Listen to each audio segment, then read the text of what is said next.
Hello बच्चों, क्या हाल चाल? बढ़िया। तो आप देख रहे हैं फील फिजिक्स बाय सूरज पांडे, ठीक है। और बताओ, कैसे चल रही है जिंदगी की कहानी? बढ़िया, तैयारी सही चल रही है आपकी कि नहीं? बढ़िया चलनी चाहिए। चैनल को फॉलो कीजिए। अगर नए आए हो तो क्या करना है आपको पता होगा, रेड वाला आइकन दिख रहा होगा सब्सक्राइब का, क्लिक मारिए और लाइक क्लिक मारिए और देखिए कैसा लग रहा है वीडियो। ये गारंटी है कि आपको जरूर पसंद आएगा अगर आप जेन्युइन स्टूडेंट हैं जो पढ़ना चाहते हैं, ठीक है। तो फिर से हम आ गए आपके साथ क्या लेकर के, मैग्नेटिज्म का पार्ट 2। क्योंकि पार्ट 1 में हमने क्या देखा, एक मूविंग चार्ज की वजह से क्या मैग्नेटिक फोर्स आएगा, मतलब एक मूविंग चार्ज पे कितना मैग्नेटिक फोर्स आएगा। तो ये हमने पिछले पार्ट में देख लिया था। हमने कई सारी चीजें देखी। हमने देखा कि भाई फोर्स क्या होता है, फोर्स होता है Q into V cross B. B क्या था, मैग्नेटिक फील्ड। वी क्या था, velocity of charge. And Q charge की वैल्यू।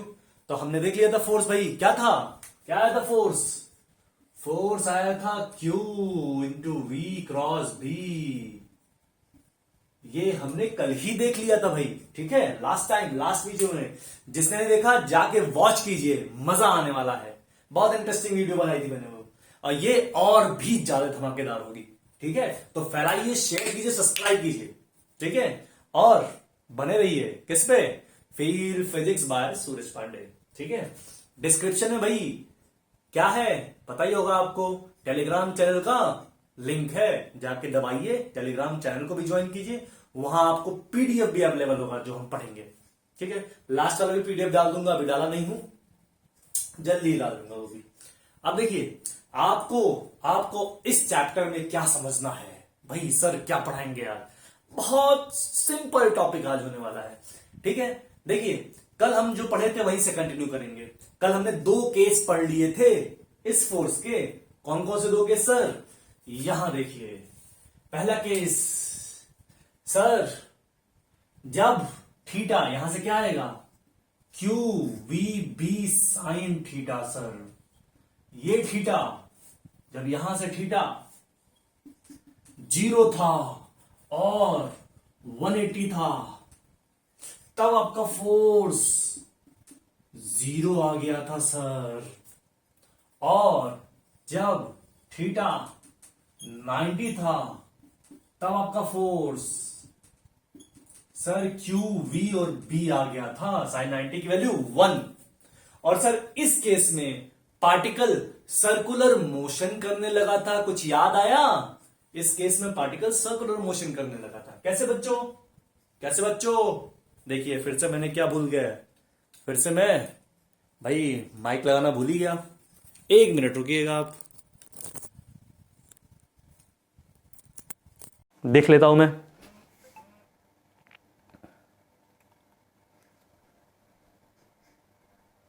चलो भाई, आपका माइक लग के रेडी हो चुका है, ठीक है।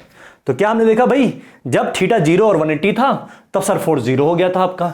जब थीटा 90 रखा आपने तो फोर्स मैक्सिमम वैल्यू आ गई थी फोर्स की। और यहां पे क्या हो गया था, यहां पे सर सर्कुलर मोशन हो गया था, सर्कुलर मोशन भी हो गया था यहां पे सर। लास्ट वीडियो भाई लेक्चर डाउनलोड देखिए, ठीक है। लास्ट वीडियो जाके देखिए मैग्नेटिज्म का, मैंने प्लेलिस्ट भी बना के रखी है। तो सर सर्कुलर मोशन हो गया था। और सर क्या हुआ था, यहां से हमने रेडियस आर निकाला था। कितना आ रहा था भाई, R equals to M V upon Q B. ये वही वेलोसिटी है, कौन सी, जो मैग्नेटिक फील्ड के परपेंडिकुलर होती है। परपेंडिकुलर वाली वेलोसिटी है भाई मैग्नेटिक फील्ड के। सर ये आ गया। फिर सर हमने क्या निकाला था, सर हमने आर के साथ साथ टाइम पीरियड निकाला था। सर टाइम पीरियड कितना आया था, टाइम पीरियड आया था आपका 2 pi M upon Q B. ये भी हमने देख लिया था सर। टाइम पीरियड और फ्रीक्वेंसी इंडिपेंडेंट थे वेलोसिटी के, वेलोसिटी का टर्म इसमें नहीं आया था। ये सब चीजें हमने देख ली थी। फ्रीक्वेंसी हमने देख लिया 1/t करके, भाई 1/t कर दीजिए इसी को, फ्रीक्वेंसी आ गया। तो ये सारी चीजें हम देख चुके थे। आज हम थर्ड केस देखेंगे इसी फोर्स का, कि सर तीसरे केस में क्या बनता है। तो देखिए बहुत मजा आने वाला है, एकदम फिजिक्स को रगड़ देंगे। थर्ड केस में देखेंगे सर। ये सब तो हो गया था भाई, लास्ट लेक्चर देख लेना, ठीक है। आज हम लोग थर्ड केस देखेंगे सर। थर्ड केस में क्या, जब भाई देखिए, जब एंगल आपका 0 भी ना बने, 180 भी ना बने और 90 भी ना बने, ठीक है। देखिए third case, case 3 sir. Case 3 क्या है, जब थीटा 0 भी ना हो, मतलब थीटा ना 0 हो, ना 180 हो, ना ही 90 हो, मतलब इनके अलावा कोई एंगल हो, इनके अलावा कोई एंगल हो, तो सर क्या आएगा, क्या आएगा, you you you you you. अब देखिए क्या आएगा, यहां हमने क्या बनाना है भाई, मैग्नेटिक फील्ड। वही कहानी फिर से, मैग्नेटिक फील्ड। ये लो भाई, ये लो भाई, डॉट वाला बनाऊं या कुछ और चेंज करूं? आज चलो चेंज करते हैं भाई, मैग्नेटिक फील्ड। ये लो भाई मैग्नेटिक फील्ड, ये लो भाई मैग्नेटिक फील्ड, ये लो भाई मैग्नेटिक फील्ड। ये सर बी का मैग्नेटिक फील्ड दे दिया आपने, बी का मैग्नेटिक फील्ड दे दिया। और पार्टिकल जो है आपका, पार्टिकल जो है v की वेलोसिटी से मूव कर रहा है। आप देखो भाई, b और ये q का पार्टिकल है, मतलब चार्ज q v की वेलोसिटी से मूव कर रहा है।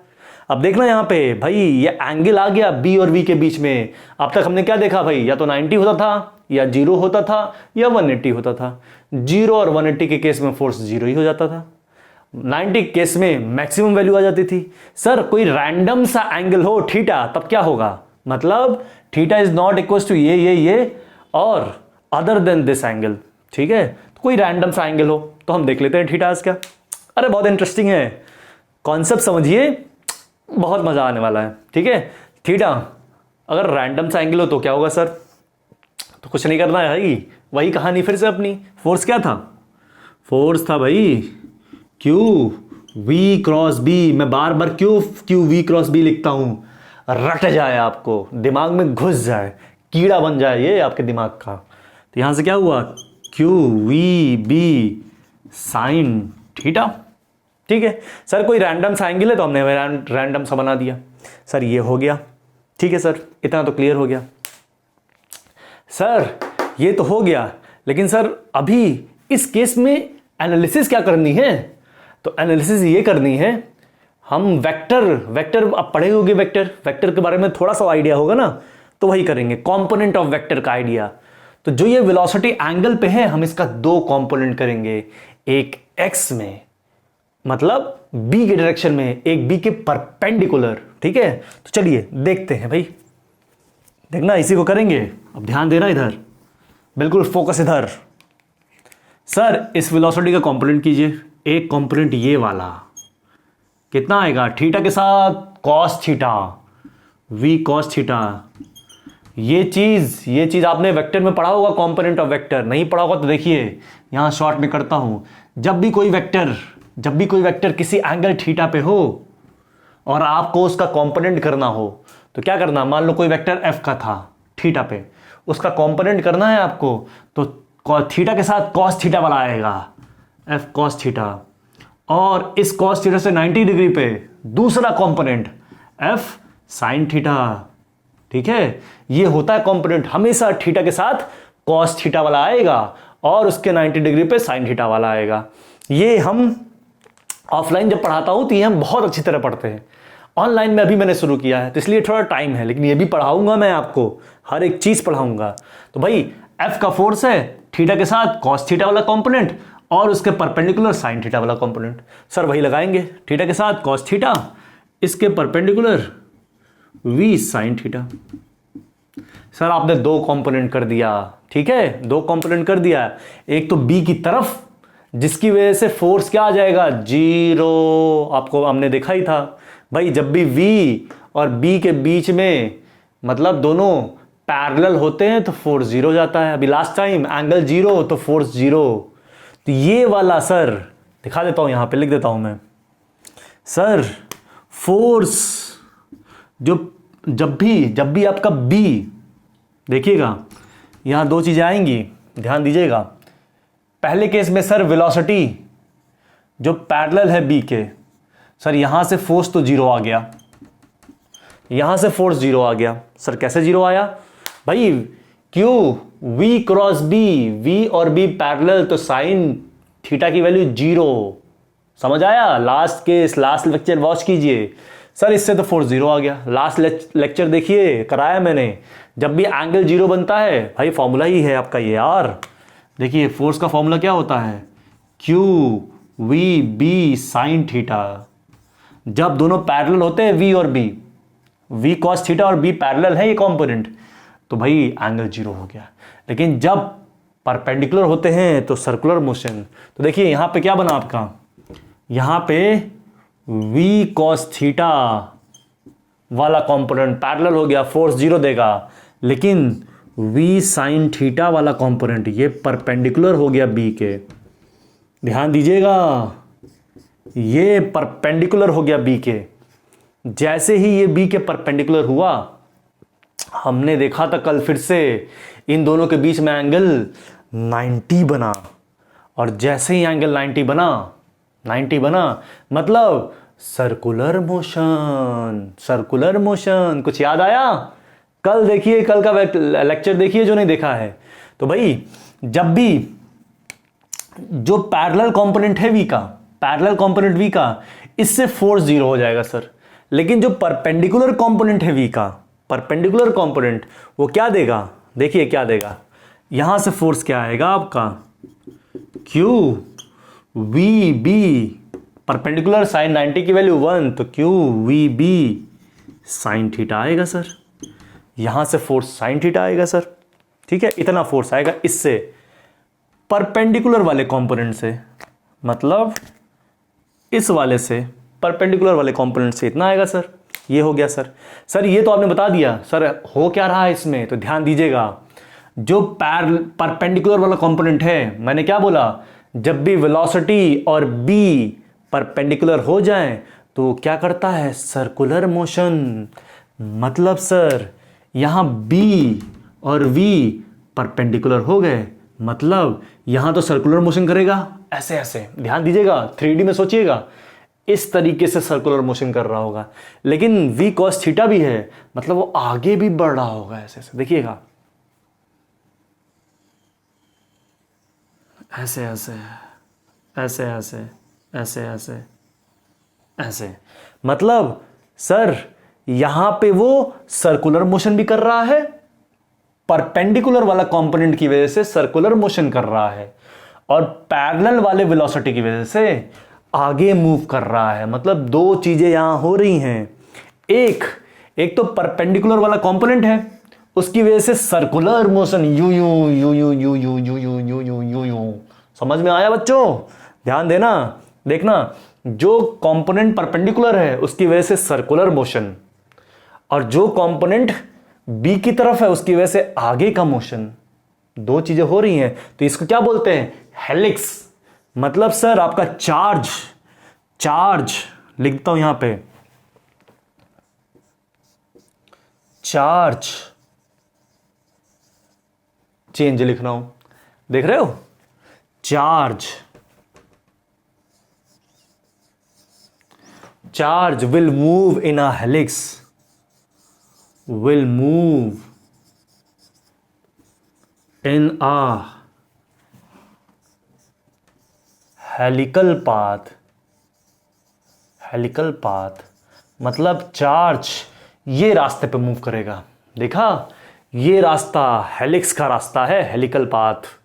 ठीक है, इसका मतलब सर चार्ज तो यूं ध्यान दीजिएगा, ऐसे मैग्नेटिक फील्ड है तो यूं ऐसे चल रहा होगा, यूं फिर आगे। ध्यान दीजिएगा, अगर नहीं समझ आ रहा तो वापस से देखिए। ऐसे ये है भाई, ये ऐसे ऐसे घूम रहा होगा और आगे भी जा रहा होगा, मतलब यूं यूं यूं ऐसे आगे चलता जा रहा होगा। जैसे आपका स्प्रिंग होता है, स्प्रिंग हेलिकल पाथ होता है, देखो गोल सा होता है लेकिन आगे की तरफ मूव होता है। सर हेलिक्स बन गया, परपेंडिकुलर वाले की वजह से सर्कुलर मोशन हो रहा है, और वी कॉस थीटा पैरेलल वाले की वजह से सीधे मोशन हो रहा है चार्ज का। ठीक है, इतना मिटाओ बच्चों, ये तो क्लियर हो गया, हेलिक्स बन गया, ये हो गया। अब देख लेते हैं भाई आर क्या आएगा, रेडियस, हेलिक्स बन रहा है तो कितना डिस्टेंस, ये पिच कितना आएगा, पिच क्या होता है वो भी हम देखेंगे। मिटाऊं, चलो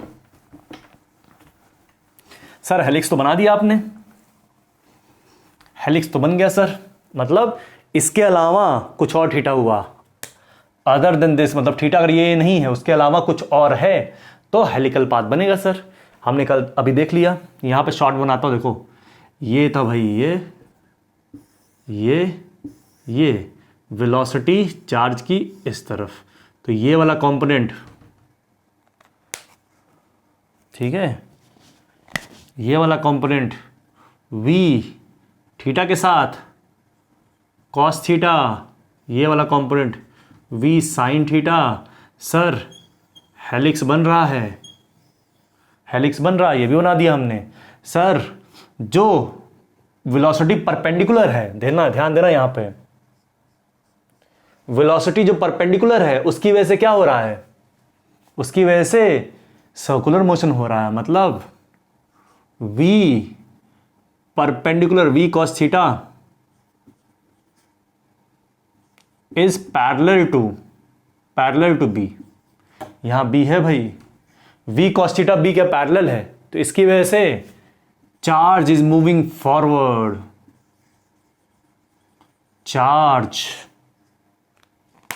चार्ज मूविंग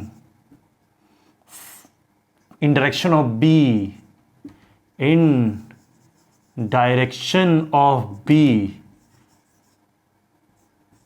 मतलब फॉरवर्ड मूव कर रहा है, चार्ज V cos थीटा की वजह से फॉरवर्ड मूव कर रहा है, आगे बढ़ रहा है, क्योंकि V आगे भगा रहा होगा भाई चार्ज को।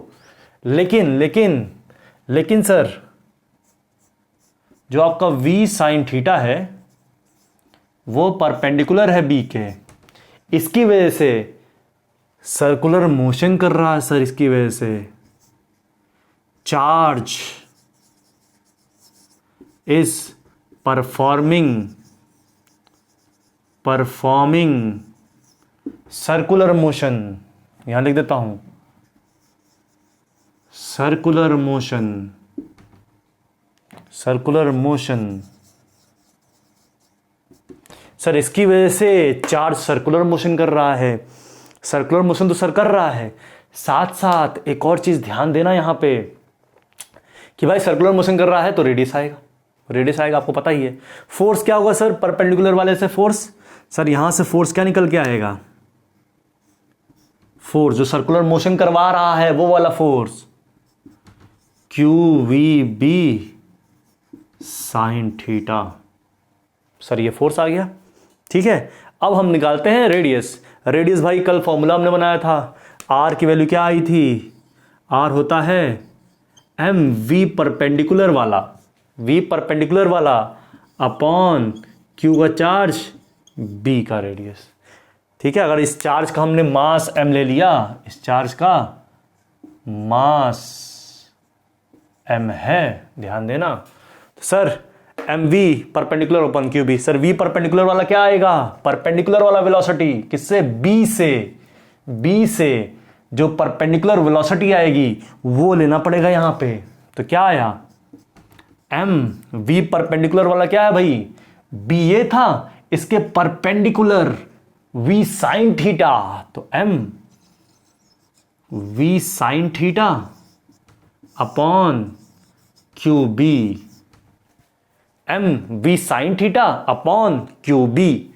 ध्यान आया कुछ, कल किया था हमने डेरिवेशन इसका, आर क्या था, M V upon Q B, और वी कौन सा था, वी परपेंडिकुलर वाला था बच्चों, याद करो, पिछला वाला वीडियो देखो, डिस्क्रिप्शन में जाके चैनल ज्वाइन करो, वहां से नोट्स निकालो, वहां से देखो सारी चीजें, ठीक है। तो सर वी परपेंडिकुलर वाला वी साइन थीटा, ये आ गया आपका रेडियस, ये क्लियर। सर टाइम पीरियड निकाल दीजिए, चलिए टाइम पीरियड भी निकाल लेते हैं सर। टाइम पीरियड क्या था, M V upon Q B, ठीक है, नहीं भाई 2 pi M upon Q B, 2 pi M upon Q B, sir ये टाइम पीरियड भी आ गया, ठीक है। मतलब इस हेलिक्स का ये क्या है, ये जो आपका आया ये है, ध्यान दीजिएगा, रेडियस ऑफ हेलिक्स, हेलिक्स, ठीक है। और टाइम, ये time period of helix, time period of one revolution, एक बार रेवोल्यूशन करने का टाइम पीरियड आ गया सर। ये दोनों तो क्लियर हो गया सर, टाइम पीरियड आ गया, रेडियस आ गया और टाइम पीरियड आ गया।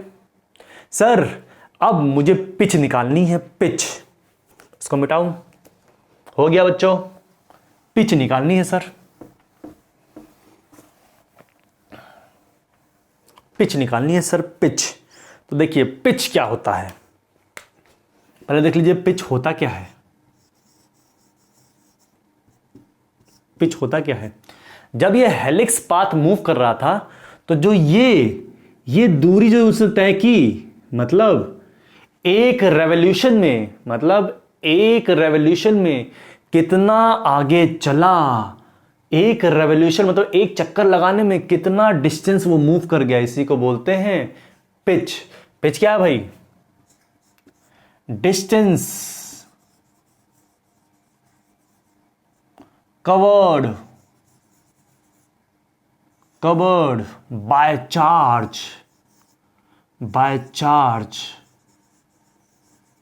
इन, किसकी दिशा में, बी की दिशा में चल रहा है भाई, इन direction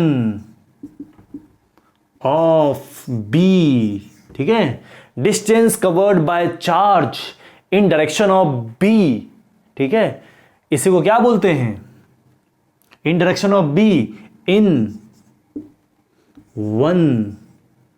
one revolution is called pitch, ठीक है बच्चों, इज कॉल्ड पिच। तो ये पिच है, पिच, ठीक है। तो distance covered by charge, charge की डिस्टेंस कितनी कवर किया, एक रेवोल्यूशन में, वन रेवोल्यूशन बहुत इंपॉर्टेंट है, वन रेवोल्यूशन में जो चार्ज ने डिस्टेंस कवर किया उसी को पिच बोलते हैं। सर ये पिच निकाल के दिखाइए। तो देखिए भाई, आपने क्या बोला, टाइम पीरियड, टाइम पीरियड क्या है, टाइम पीरियड था 2πm अपॉन QB, ये टाइम पीरियड लास्ट लेक्चर में मैंने निकाला हुआ है, ठीक है, वहां से वॉच करना। ये तो टाइम पीरियड था सर। सर इतना समय ले रहा है एक रेवोल्यूशन में, तो बताइए उस एक रेवोल्यूशन में कितना आगे निकल जाएगा। तो भाई डिस्टेंस क्या होता है, पिच क्या है, डिस्टेंस ही तो है भाई आगे चलने की एक रेवोल्यूशन वाले टाइम पीरियड में। तो चलिए sir distance equals to speed into time, distance, pitch मतलब डिस्टेंस से निकालनी है सर। तो ये क्या है, स्पीड, कौन सी स्पीड, आगे चला रही है, तो आगे वाली स्पीड चाहिए v cos थीटा, मतलब पिच किसकी वजह से आएगा, पैरेलल वाली वेलोसिटी की वजह से पिच आएगा बच्चों, ठीक है। पिच क्या है, v cos थीटा, वेलोसिटी मतलब भाई डिस्टेंस क्या होता है, स्पीड इनटू टाइम ही तो होता है, तो स्पीड उधर वाली, वेलोसिटी पैरेलल वाली और टाइम पीरियड एक रेवोल्यूशन में, टाइम पीरियड कितना था, इनटू 2πm अपॉन QB, ये तो था बच्चों। तो आपका पिच कितना आया, पिच आपका आ गया 2πm v cos theta upon QB, ये आपका क्या आ गया, पिच आ गया, ठीक है।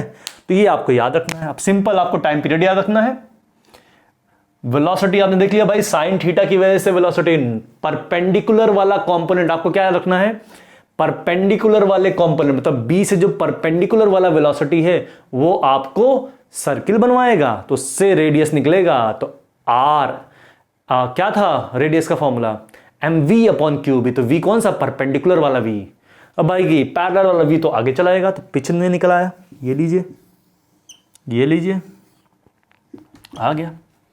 तो यहां हमने सारे कॉन्सेप्ट पढ़ लिए, केस 1 2 3 सारी चीजें पढ़ ली। इससे जेई एडवांस में क्वेश्चंस बनते हैं, बने भी हैं, मैं करवाऊंगा भी आपको, ठीक है। और आपके बोर्ड में सिंपल एक क्वेश्चन पूछ सकता है, भाई इसका टाइम पीरियड बता दो, इसका पिच बता दो, अगर थीटा दे देगा सब कुछ दे देगा, ये बोर्ड में पूछते हैं क्वेश्चंस। ठीक है, हम क्वेश्चंस करेंगे भी तो और क्लियर हो जाएगा आपको। आगे बढ़े, चलो बच्चों, हमने पिच भी देख लिया, ये भी देख लिया, हेलिक्स पाथ कैसे बनता है ये भी देख लिया, सारी कहानी देख ली, सारी कहानी। अब क्या है, अब आगे आएगा फोर्स ड्यू टू, किसकी वजह से फोर्स बताइए, force due to current carrying conductor. ठीक है, अगला टॉपिक क्या हमारा, magnetic force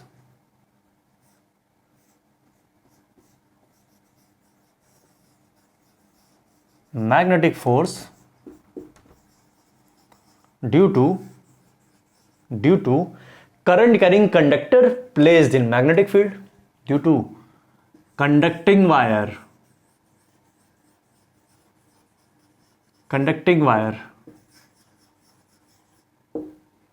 placed in magnetic field,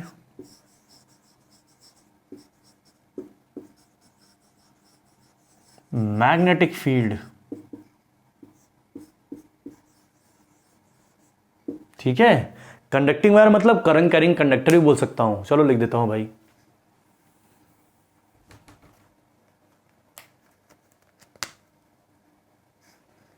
किससे, रट से लिखूं नहीं, ड्यू टू करंट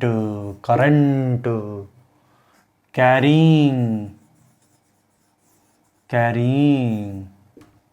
आगे कंडक्टर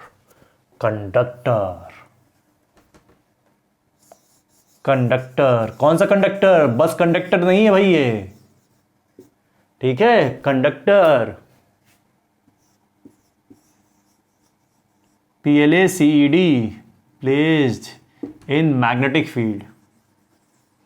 ठीक है, मैग्नेटिक फील्ड। तो जब भी करंट कैरिंग वायर को मैग्नेटिक फील्ड में रखोगे तो उसमें क्या लगेगा, फोर्स। कैसे लगेगा सर, अभी देखेंगे, ध्यान दीजिएगा। लास्ट टाइम मैंने क्या बताया था कि भाई मूविंग चार्ज, अगर चार्ज मूव करता है किसी मैग्नेटिक फील्ड में तो उसके ऊपर क्या लगता है, फोर्स। तो वही कॉन्सेप्ट से अभी हम इसका प्रूफ करेंगे। देखना, ले लिया मैंने, क्या मैं क्या लेता हूं, पहले लेता हूं मैग्नेटिक फील्ड। लो भाई क्रॉस कर दो, सबसे आसान तरीका होता है क्रॉस करके मैग्नेटिक फील्ड दिखा दो अंदर की तरफ। Cross cross cross cross cross cross cross cross cross, ये बी की वैल्यू है। सर क्रॉस मतलब क्या, अंदर की तरफ मैग्नेटिक फील्ड अंदर जाती हुई। और आपको क्या दिखाना है, देखिए आपको बोलना भाई एक तार है जिसके अंदर बिजली जा रही है, करंट जा रही है, तो मैग्नेटिक फील्ड क्या होगी सर। तो लो तार बना देता हूं, लो भाई ये लो तार, ये लो तार, ये लो तार, मैंने करंट भी चला दिया इसमें, आई का करंट आ गया सर, इस तार से आई का करंट जा रहा है सर, इस तार से आई का करंट जा रहा है सर। ठीक है, और इस तार का मैंने एरिया ले लिया, क्रॉस सेक्शन एरिया,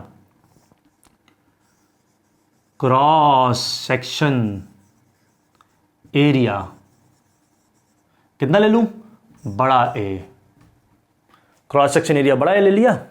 और तार की लंबाई, ये लो भाई, ये लो, तार की लंबाई जो है आपकी यहां से यहां तक मैंने एल ले ली, तार की लंबाई एल ले ली, क्रॉस सेक्शन एरिया ए ले लिया, करंट आई ले लिया, और कुछ बचा रह गया भाई, नहीं।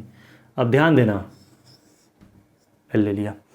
अब मैंने आपको बोला था भाई तार में अगर करंट चलती है, बह रही है, तो करंट कैसे आती है भाई, इलेक्ट्रॉन जो होते हैं तार में वो जब मूव करते हैं तो वही करंट बनाते हैं। बस फर्क क्या होता है, इलेक्ट्रॉन करंट के अपोजिट मूव करते हैं। क्या करते हैं, करंट के अपोजिट मूव करते हैं इलेक्ट्रॉन्स। ठीक है, क्योंकि नेगेटिव चार्ज होता है भाई, इसलिए करंट के अपोजिट मूव करेगा, पॉजिटिव चार्ज करंट के डायरेक्शन में मूव करेगा। तो मैंने इलेक्ट्रॉन पकड़ा यहां पे, चलो भाई काले से बनाऊं ज्यादा क्लियर होगा आपको, ये लो भाई मैंने इलेक्ट्रॉन पकड़ लिया, एक चार्ज पकड़ा हुआ भाई, एक चार्ज।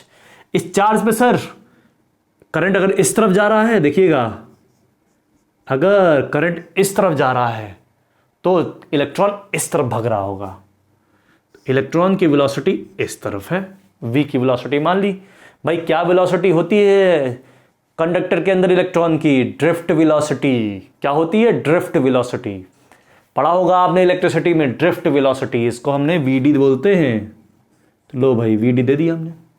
अब ये चार्ज भाग रहा है, तो भाई चार्ज भाग रहा है, हमको निकालना है क्या भाई? फोर्स करंट करेंगे कंडक्टर पे। तो क्या लगाते हैं? पहले एक चार्ज पे फोर्स निकालते हैं, एक इलेक्ट्रॉन पे, फिर कितने इलेक्ट्रॉन है उस पे फोर्स निकाल लेते हैं, तो वही आपका फोर्स तार पे आ जाएगा। तो एक इलेक्ट्रॉन पे पहले निकालते हैं। तो देखिए यहां लिखता हूं, क्लियर हो जाएगा आपको। n की वैल्यू पहले लिखते हैं। n क्या है? n है, n क्या है? Number of electron, number of electron per unit volume. Per unit volume मतलब पूरे वॉल्यूम की बात कर रहा है। नंबर ऑफ इलेक्ट्रॉन तो है, लेकिन पूरे वॉल्यूम में कितना है? पर यूनिट वॉल्यूम n है। अगर n नंबर ऑफ इलेक्ट्रॉन्स हैं पर यूनिट वॉल्यूम, तो सर कितने इलेक्ट्रॉन होंगे पूरे में? तो हम क्या करते हैं यार, ये number of electron per unit volume है, तो पूरा वॉल्यूम कितना है इसका? तो n इंटू वॉल्यूम। वॉल्यूम कितना है sir? L into area. L into area तो क्या है? A into L volume. तो ये क्या हो गए? ये टोटल नंबर ऑफ इलेक्ट्रॉन किसमें है? कंडक्टर में। n है number of electron per unit volume. Per unit volume, अगर उसमें वॉल्यूम इंटू कर दिया तो टोटल नंबर ऑफ इलेक्ट्रॉन्स आ गए। तो यह क्या है? Total number of E for electron. Total number of electron इतना हो गए, ठीक है सर। ये टोटल नंबर ऑफ इलेक्ट्रॉन हो गए। सर टोटल चार्ज कितना होगा? तो Q से E से इंटू कर दो। E एक चार्ज होता है, एक का चार्ज, तो टोटल चार्ज कितना होगा सर? टोटल चार्ज, ध्यान देना, टोटल चार्ज कितना होगा सर? सर इतने इलेक्ट्रॉन्स हैं, एक इलेक्ट्रॉन का चार्ज E है, तो इतने इलेक्ट्रॉन का चार्ज कितना होगा? E इंटू ये, E into NaL, number of charge, total charge आ गए। समझ में आया भाई? ये टोटल नंबर ऑफ इलेक्ट्रॉन्स हैं, एक इलेक्ट्रॉन का चार्ज E है, तो इतने इलेक्ट्रॉन का चार्ज कितना होगा? इतना इंटू E। एक का E है तो इतने का इतना into E, number of charge आ गए, टोटल चार्ज आ गए। सर पहले आप एक चार्ज की वजह से फोर्स निकालिए। तो लीजिए सर निकालता हूं। F DF बोलता हूं क्योंकि एक चार्ज की वजह से है। तो F इज इक्वल टू क्या होगा सर? क्या होगा बताओ? QVB। Q क्या है यहां पे? E है, तो E होता है नेगेटिव चार्ज, इसलिए माइनस करके लिखेंगे, माइनस E। ये हो गया Q। V वेलोसिटी है, ड्रिफ्ट वेलोसिटी V। B क्या है? V cross B magnetic field. तो ये एक चार्ज की वजह से आया, एक चार्ज की वजह से फोर्स आया। सर डायरेक्शन अभी देखेंगे, पहले एक चार्ज की वजह से फोर्स लिख दिया हमने। अब सर क्योंकि एक चार्ज की वजह से हमें क्या चाहिए? जितने भी इलेक्ट्रॉन्स हैं सबकी वजह से फोर्स निकालना है। तो सबकी वजह से फोर्स कितना होगा? टोटल चार्ज लिख दो। तो क्या हुआ? F क्या बनेगा? F क्या बनेगा? हम टोटल चार्ज लिखते हैं, ठीक है, तो ये पूरा लिख दो टोटल चार्ज। E, ये इंटीग्रेशन करना था इसका, इंटीग्रेशन। अब टोटल चार्ज करते हैं तो E NaL, ये टोटल चार्ज हुआ। Q की वैल्यू है ये पूरा, ये है Q टोटल, ध्यान देना, Q total.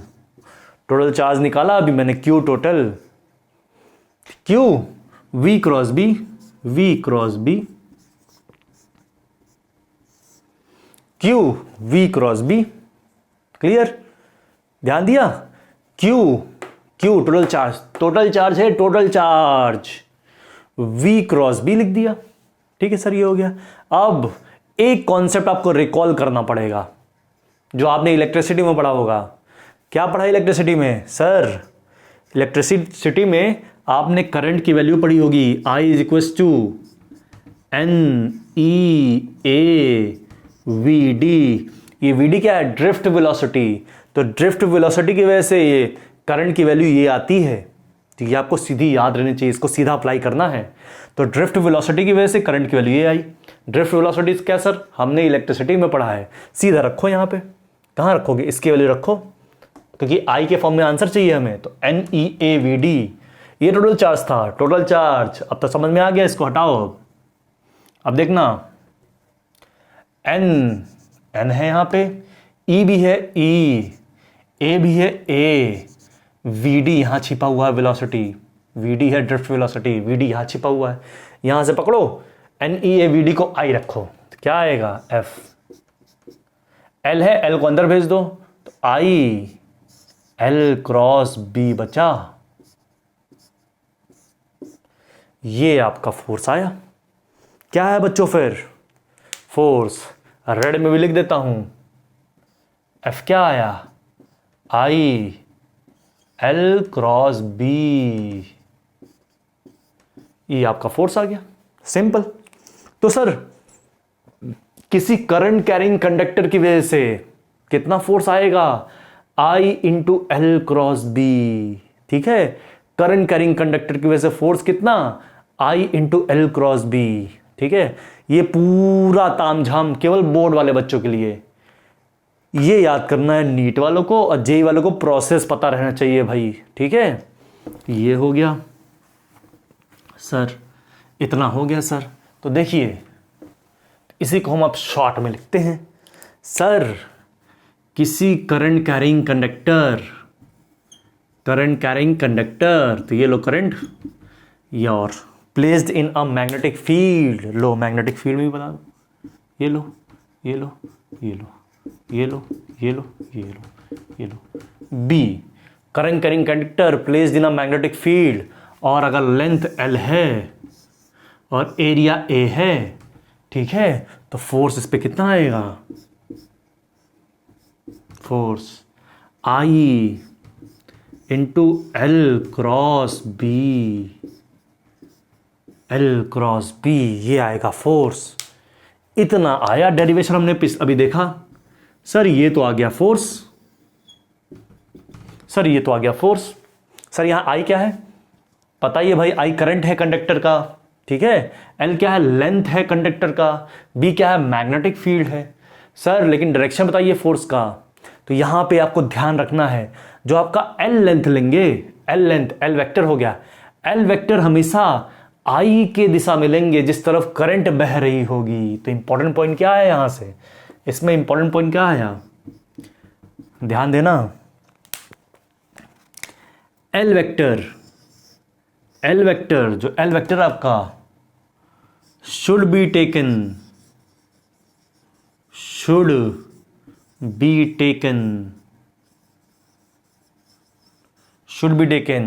in direction of I, in direction of I, in direction of current. तो क्या आया मेन चीज, जो आपका एल वेक्टर है वो करंट की दिशा में लेनी पड़ेगी, वो करंट की दिशा में लेनी पड़ेगी एल वेक्टर। सर कैसे, तो देखो इस तरफ करंट जा रही है तो आपको एल इस तरफ लेना है। अब हमने कल डायरेक्शन निकालना सीखा था क्रॉस प्रोडक्ट का, एल की तरफ उंगलियां, एल की तरफ मतलब पहले एल मान लो किस तरफ है, जिस तरफ करंट उस तरफ एल। तो एल की तरफ करंट इस तरफ जा रहा है तो एल भी इसी तरफ वाला लेना है, इस तरफ से मत ले लेना, जिस तरफ करंट उस तरफ एल लेना है। तो एल की तरफ उंगलियां, और किसके तरफ जाओगी उंगलियां, मोड़ोगे बी की तरफ। तो एल क्रॉस करना किस तरफ, क्रॉस करना है बी की तरफ, बी अंदर है, बी, तो अंगूठा फोर्स बताएगा। तो इस पर फोर्स कितना लगा, ऊपर की तरफ फोर्स आया, फोर्स डायरेक्शन आया, समझ। क्या करना है, एल की तरफ उंगलियां और बी की तरफ मोड़ना है, क्रॉस करना है बी की तरफ, क्रॉस मतलब मोड़ो बी की तरफ। एल की तरफ, एल किस तरफ लेंगे, आई जिस दिशा में बह रही होगी उस दिशा में एल ले लेंगे और बी की तरफ मोड़ देंगे तो फोर्स बता देगा। क्लियर, ये तो हमें समझ आया। सर डायरेक्शन कैसे देखेंगे, सर एल की तरफ उंगलियां और बी की तरफ मोड़ो उंगलियां, ठीक, क्योंकि क्रॉस है, क्रॉस प्रोडक्ट हमेशा यही बोलता है कि एल की तरफ मतलब जो पहले वाला है उस तरफ उंगली करना है, जो दूसरे वाला है उस तरफ मोड़ना है उंगली को, तो डायरेक्शन बता जाएगा।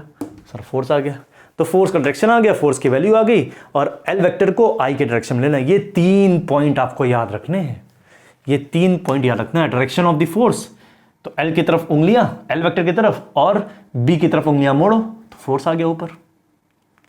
ध्यान देना, लास्ट लेक्चर देखा कि नहीं, ये फोर्स क्लियर हो गया, 3 बार बता दिया मैंने, तो ये आपका कहानी पूरी क्लियर हो गई। तो हमने भाई current carrying conductor due to a magnetic field, फुर्सत मिल गया। लेकिन अभी क्वेश्चंस बाकी हैं सर, क्वेश्चंस करेंगे आज तो खैर नहीं, नेक्स्ट वीडियो में। तो इतना आपको समझ में आ गया सर, करंट कैरिंग कंडक्टर की वजह से फोर्स कितना निकला, ये हो गया सर। तो सर एक सीधा तार था, इसकी वजह से हमने सारी चीजें निकाल ली। इंपॉर्टेंट पॉइंट क्या है, एल की तरफ उंगलियां, फोर्स कैसे निकलेगा, डायरेक्शन कैसे आएगा, ये तीनों पॉइंट हमने कवर कर लिए। और कुछ बचा?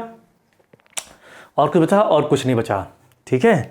अब एक छोटा सा, बहुत इंपॉर्टेंट सा छोटू सा कॉन्सेप्ट है, वो देखेंगे। वो देखने के पहले आपको एक चीज सुनिए। आपने कभी आइंस्टाइन की कहानी सुनी? नहीं सुनी होगी। एक दिन आपको बहुत अच्छा सेशन करूंगा आइंस्टाइन की कहानी के ऊपर। आपको हिंट देता हूं, आपने जानते हो कि जब हिरोशिमा और नागासाकी में बॉम्ब फूटा था, ठीक है, अमेरिका ने जब बॉम्ब गिराए थे, न्यूक्लियर बॉम्ब, तो जब वो बॉम्ब गिरा था उसके पहले ये कॉन्सेप्ट नहीं था किस तरीके से मास को एनर्जी में कन्वर्ट करें। आइंस्टाइन ने क्या किया था, मास को एनर्जी में कन्वर्ट किया था। तो मान लो कोई बॉडी का मास है, कुछ मास, और आपको उसको एनर्जी में कन्वर्ट करना है, तो उसको किसकी, लाइट की वेलोसिटी से भगा दो। उसको किसी भी मास को अगर आप लाइट की वेलोसिटी से भगाओगे, देखो ये टॉपिक से नहीं है भाई, टॉपिक तुम्हारा खत्म हो चुका है, हम कुछ आइंस्टाइन के बारे में जान रहे हैं, कुछ इंपॉर्टेंट चीजें। इससे क्या मिलेगा आपको, समझ आएगा अभी आखिरी में। तो अगर किसी भी मास को लाइट की वेलोसिटी से भगा दोगे तो उसके अंदर एनर्जी आ जाएगी। पहले किसी को नहीं पता था, ये एटम बॉम्ब, न्यूक्लियर बॉम्ब नहीं बना था, पहले किसी को नहीं पता था। तो जब आइंस्टाइन ने रिसर्च किया तो उसको पता लगा कि भाई हम किसी मास को भी एनर्जी में कन्वर्ट कर सकते हैं। कैसे? E=mc² से। किससे? E=mc² से। तो बेचारा आइंस्टाइन ने भाई कॉन्सेप्ट दिया, पूरा मस्त फिजिशियन था, पूरा कॉन्सेप्ट, पूरी मेहनत करके कॉन्सेप्ट निकाला। वो सोचा कि इस कॉन्सेप्ट की मदद से मैं कुछ समाज में भला कर पाऊंगा, कुछ प्यार बांट सकूंगा, इस कॉन्सेप्ट से कुछ भला कर पाऊंगा। लेकिन भाई जानते ही हो इस दुनिया में लोग कितना उल्टा काम करते हैं। कोई अच्छी भी चीज़ दोगे तो उसका भी काम उल्टा कर देंगे। जैसे जब उसने कॉन्सेप्ट दिया कि भाई हम मास को एनर्जी में कन्वर्ट कर सकते हैं, तो उसी कॉन्सेप्ट को यूज़ करके कई जगह कई साइंटिस्टों ने न्यूक्लियर बॉम्ब बना दिया।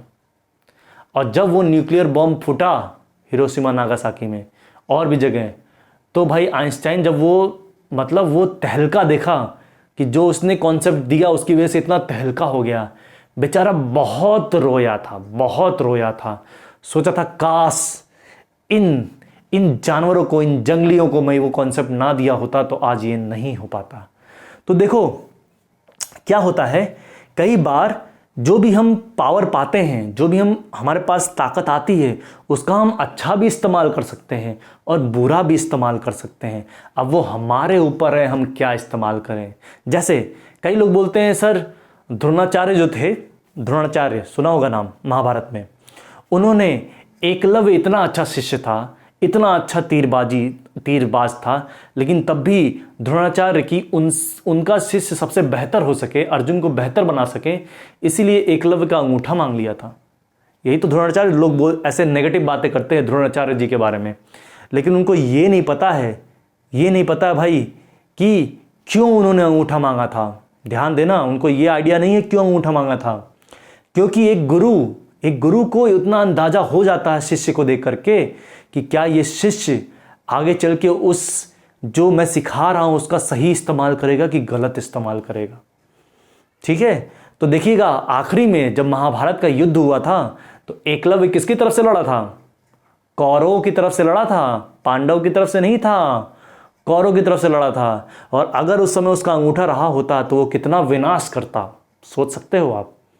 इसीलिए द्रोणाचार्य ने क्या बोला, उससे अंगूठा मांगा था, क्योंकि पता है भाई अगर अगर कोई एनर्जी है, कोई पावर है, कोई कॉन्सेप्ट है, अगर वो अच्छे आदमी के हाथ लगती है तो वो उसका अच्छाई में इस्तेमाल करता है, लेकिन अगर वही बुरे आदमी के हाथ लगती है तो वो विनाश कर देता है। जैसे आजकल न्यूक्लियर बॉम्ब ये सब चीज़ें बन रहे हैं, क्यों?